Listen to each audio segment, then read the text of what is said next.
Hi friends, எல்லோரும் எப்படி இருக்கீங்க? நல்லா இருப்பீங்கன்னு நம்புகிறேன்.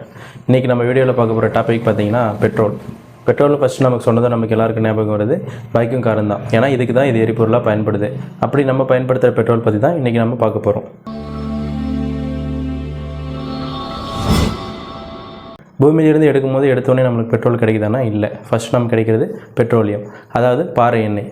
வாகன எரிபொருள் தேவையில் 90% இந்த பாறை எண்ணெய் தான் பயன்படுத்தப்படுது. அதாவது பெட்ரோல் என்ற சொல் ஒரு தமிழ் சொல் கிடையாது, அது ஒரு கிரேக்க மொழி சொல். பெட்ரான பாறை, ஓலியனா எண்ணெய் அப்படின்றது தான் இதுக்கு அர்த்தம். மேலும் இதை கச்சா எண்ணெயினும் கருப்பு தங்கம் அப்படின்னு நம்ம சொல்கிறோம். பெட்ரோலியம் பார்த்திங்கன்னா பல்வேறு கூட்டுப்பொருள்கள் ஆனது. இதிலிருந்து பகுதிப்பட காய்ச்சி வடிகெடுத்தல் மூலம் தான் நம்ம பெட்ரோலை தனியாக பிரிக்கிறோம்.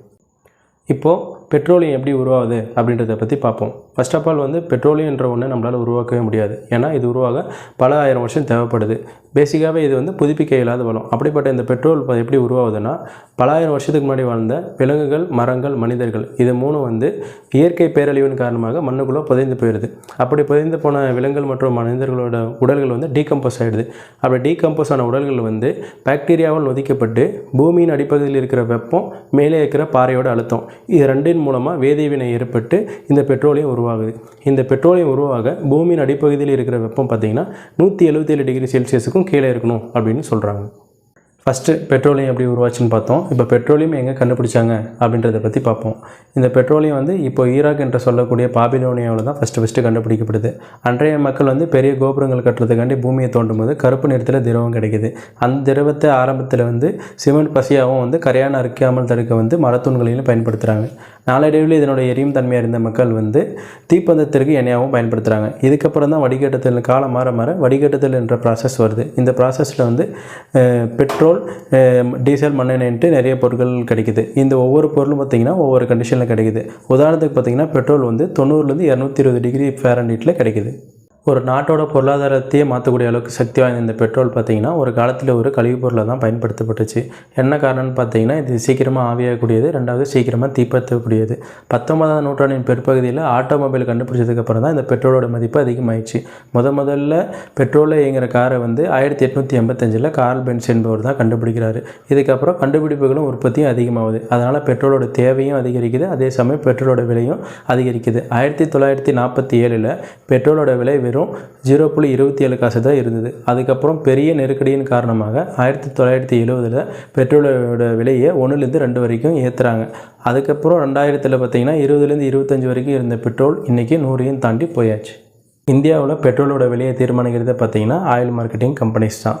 ஏன் இந்தியாவில் மட்டும் இவ்வளோ விலை அப்படின்னு பார்த்தீங்கன்னா, ஈராக், சவுதி அரேபியா, கனடா போன்ற நாடுகளில் இருக்கிற அளவுக்கு எண்ணெய் இருப்புகள் நம்ம நாட்டில் இல்லை. அதே சமயம் மத்திய மாநில அரசுகள் விதிக்கிற வரியும் அதிகமாக இருக்குது, பெட்ரோலுக்கான உற்பத்தி செலவும் அதிகமாக இருக்குது. காலப்போக்கில் பெட்ரோலோட பயன்பாடும் அதிகமாக இருக்கிறதுனால பெட்ரோலோட விலையே அதிகமாக இருக்குது. இப்போது பெட்ரோலோட நன்மை தீமைகளை பற்றி பார்ப்போம். இப்படி நம்ம வாழ்க்கையில் ஒரு அங்கமாக இருக்கிற பெட்ரோலோட நன்மைகள்னு பார்த்தீங்கன்னா, போக்குவரத்துக்கு எரிபொருளாக பயன்படுது. அதாவது ஒரு இடத்துலேருந்து இன்னொரு இடத்துக்கு வேகமாக போக நம்ம பயன்படுத்துகிற வாகனத்துக்கு எரிபொருளாக பயன்படுது. இதனோட தீமைகள்னு பார்த்தீங்கன்னா, நிலம், நீர், காற்று இந்த 3 வழியிலுமே இது மாசுபாட்டை ஏற்படுத்துது. நில மாசுபாடுன்னு பார்த்தீங்கன்னா, பிளாஸ்டிக் உற்பத்தியில் இது முக்கிய பங்கு வகிக்குது. அதனால் பிளாஸ்டிக்கால் ஏற்படுற நில மாசுபாட்டுக்கு இது ஒரு காரணம்னு சொல்கிறாங்க. நீர் மாசுபாடுன்னு பார்த்தீங்கன்னா, பெரும்பாலான கச்சா எண்ணெயை நம்ம இறக்குமதி தான் செய்கிறோம். அதில் பார்த்தீங்கன்னா தரைவழி பயணத்தோட கடல் வழி பயணத்தையே அதிகமாக பயன்படுத்துகிறோம். அந்த சமயத்தில் ஏற்படுற விபத்துனால நீர்நிலைகள் மாசுபடுது. காற்று மாசுபாடு, இந்த கச்சா எண்ணெய் எரிக்கிற ப்ராசஸில் பார்த்தீங்கன்னா அதிகப்படியான பசுமையில வாயு வெளியேறுது. அதனால் புவி வெப்பமடையுது. புவி வெப்பமடைகிறதுனால பல்வேறு இயற்கை பேரழிவுக்கு இது வழிவகுக்குது அப்படின்னு சொல்கிறாங்க. அதே சமயம் இந்த நச்சுத்தன்மையான காற்று வெளியேறதுனால மனிதனுக்கு சுவாச கோளாறு, இதய கோளாறு போன்ற பிரச்சனைகள் ஏற்படுது அப்படின்னு சொல்கிறாங்க. அதே சமயம் பெட்ரோலோட விலை அதிகமாகிறதுனால போக்குவரத்து செலவும் அதிகமாகுது அப்படின்னு சொல்கிறாங்க.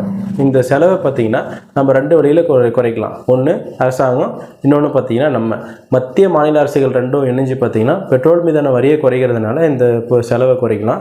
அதே சமயம் எல்லா இடத்துக்கும் நம்ம வாகனத்தையே பயன்படுத்தாமல் நடக்கிறது, சைக்கிளில் போகிறது, எலக்ட்ரிக் பைக், கார் போன்ற விஷயங்களை பயன்படுத்துறதுனாலே இந்த பெட்ரோலோட செலவை குறைக்கலாம். இப்போது பூமியில் இன்னும் எவ்வளோ ஸ்டாக் இருக்குது அப்படின்றத பற்றி பார்ப்போம். இப்போ பார்த்தீங்கன்னா 1.6 ட்ரில்லியன் பேரல்ஸ் மட்டும் தான் பூமியில் ஸ்டாக் இருக்குது. அதாவது ஒரு ட்ரில்லியன்னா 1,00,000 கோடி, அதாவது 1.6 லட்சம் கோடி பேரல்ஸ் மட்டும் தான் ஸ்டாக் இருக்குது. பேரல்ஸ்னு என்னென்னு பார்த்தீங்கன்னா 159 லிட்டர் கச்சா எண்ணெய் நிரம்பியுள்ள மரத்தாலான ஒரு பெட்டியை தான் நம்ம பேரல்ஸ்னு சொல்கிறோம். இதில் 72 லிட்டர் பெட்ரோலும் 38 லிட்டர் டீசலும் 15 லிட்டர் விமான எரிபொருளும் மீதி இருக்கிற 34 லிட்டர் பார்த்தீங்கன்னா தார் மற்றும் நாப்தா பொருட்கள் கிடைக்குதுன்னு சொல்கிறாங்க. கிட்டத்தட்ட இன்னும் 50 ஆண்டு காலமே மட்டுமே இந்த கச்சா எண்ணெயை நம்ம பயன்படுத்த முடியும். நம்ம பயன்படுத்தின இந்த இயற்கை கனிம வளத்தை அடுத்த தலைமுறைக்கு நம்ம விட்டுட்டு போகணும். அதனால் முடிஞ்ச அளவுக்கு இந்த வாகன தேவையை நம்ம கம்மி பண்ணிக்கணும் அப்படின்னு நாங்கள் கேட்டுக்கிறோம். நன்றி.